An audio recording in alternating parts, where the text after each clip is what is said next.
बिस्मिल्लाहिर्रहमानिर्रहीम। अस्सलाम वालेकुम। शेख फूड किचन व्लॉग में आप सबका वेलकम। उम्मीद करते होंगे आप सब खैरियत से होंगे। आज मैं आपके साथ रेसिपी शेयर करने जा रही हूँ। बहुत ही मज़ेदार कुल्फ़ा की रेसिपी है। इसको हम बनाएंगे गोश्त में, जो कि बहुत ही लाजवाब रेसिपी बनती है और बहुत ही कम बजट में हम इसको बनाएंगे। तो सबसे पहले अब हमने यहाँ पे लेने 2 किलो कुल्फ़ा। हमने यहाँ पे 2 kg कुल्फ़ा लिया और ये इसके टहनियों के साथ इसमें मौजूद था। उसके बाद हमने इसकी टहनियों से इसको अलग कर लेना है और इसको हमने काट लेना है। का बहुत ज़्यादा नहीं काटना, थोड़ा थोड़ा सा ही हमने इसको काटना है। और काटने के बाद हमने इसको एक खुले बर्तन में डाल देना है, क्योंकि पालक हो, कुल्फ़ा हो या मेथी हो, इनमें बहुत ज़्यादा गर्द मौजूद होता है, इनमें बहुत ज़्यादा मट्टी होती है, तो इसको अच्छी तरह से धोना लाजमी होता है। तो हमने इसको एक खुले से बर्तन में डाल लेना है। उसके बाद हमने इसको अच्छी तरह से धो लेना है। 2 से 3 दफ़ा हमने इसको अच्छी तरह से धोना है, ताकि जो इसमें मट्टी मौजूद होगी, जो गर्द होगा, वो अच्छी तरह से निकल जाएगा। फिर उसके बाद हमने एक पतीली लेनी है, उसमें इसको हमने डाल देना है। कोई भी खुला बर्तन हो, इस धो के हमने इसमें उसको शामिल कर देना है। और कुल्फ़े को शामिल करने के बाद थोड़ा सा हम इसमें नमक ऐड कर देंगे। अब इसमें पानी शामिल नहीं करेंगे, क्योंकि हमने इसको पहले से ही धो के इसमें डाला है, तो इसलिए ये खुद ब खुद अपना पानी छोड़ देगा। और अच्छी तरह से बॉईल करने के बाद आप इसको देख लें किस तरह से ये अच्छी तरह से बॉईल हो गया। आपने इसको 10 से 20 मिनट तक अच्छी तरह से बॉईल करना है। फिर उसके बाद इसको एक साइड पे रख देना है, इसका पानी निकाल कर। उसके बाद हमने यहाँ पे एक प्रेशर लिया, उसमें 2 गिलास हमने पानी के डाले हैं।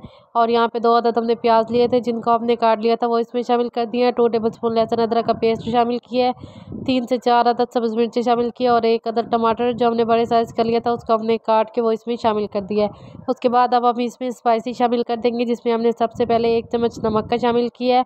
और उसके बाद हमने इसमें 1 चम्मच पिसा हुआ धनिया शामिल कर देना है। और उसके बाद फिर हमने इसमें 1 चम्मच लाल मिर्च पाउडर और आधा चम्मच इसमें हमने हल्दी पाउडर शामिल कर देना। और चम्मच की मदद से हमने इसको अच्छी तरह से कर लेना है मिक्स। मिसालों की क्वांटिटी आप अपने टेस्ट के मुताबिक कम या ज़्यादा कर सकते हैं। और उसके बाद हमने इसको 20 मिनट का प्रेशर दे देना है। और जब इसका सारा पानी खुश्क हो जाएगा, तो उसके बाद हमने यहाँ पे हाफ़ kg चिकन लिया था, इसको अच्छी तरह से धो लिया था। और 2 अदद मिर्चें ली थी, वो हम इसमें शामिल कर देंगे। और जब तक चिकन का कलर चेंज नहीं हो जाएगा, तब तक हम इसको अच्छी तरह से पकाते रहेंगे। और जब इसका कलर चेंज हो जाएगा, तो उसके बाद फिर हम इसमें घी शामिल कर देंगे। यहाँ पे मैंने 3 चम्मच घी के लिए, क्योंकि आपको पता है जब हम पालक मेथी या कुल्फ़ा बनाए तो इसमें घी थोड़ा सा ज़्यादा जाता है, इससे ही इसका टेस्ट अच्छा होता है। तो घी डालने के बाद हमने इसकी कलनी अच्छी तरह से बनाई। जब इसका घी अच्छी तरह से नज़र आना शुरू हो जाएगा और मसाले में बबल्स बनने लग जाएंगे, तो फिर हमने इसमें कुल्फ़ा शामिल कर देना है। कुल्फ़ा को बनाने के बहुत से तरीके होते हैं, ये तरीका सबसे आसान है और इस तरीके से इसका जायका बहुत ही लाजवाब बनता है। और अच्छी तरह से अब हमने इसमें कुल्फ़ा शामिल कर दिया, इसको अच्छी तरह से कर लेंगे मिक्स। और मिक्स करने के बाद हमने इसमें 3 चम्मच दही के शामिल कर देने हैं।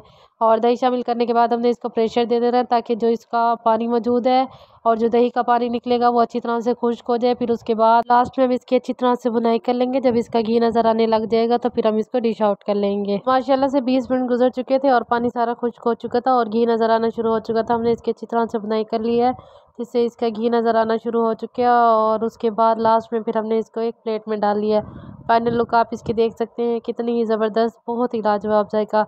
रेसिपी पसंद आई है तो वीडियो को लाइक कर दीजिएगा, एक प्यारा सा कमेंट कर दीजिएगा और ये बताना मत भूलिएगा कि आपकी शेयर से हमारी वीडियो देख रहे हैं। और वीडियो को दोस्तों में शेयर कर दीजिएगा। इंशाल्लाह कल मिलेंगे एक नए व्लॉग में एक नई रेसिपी के साथ। अल्लाह हाफिज़।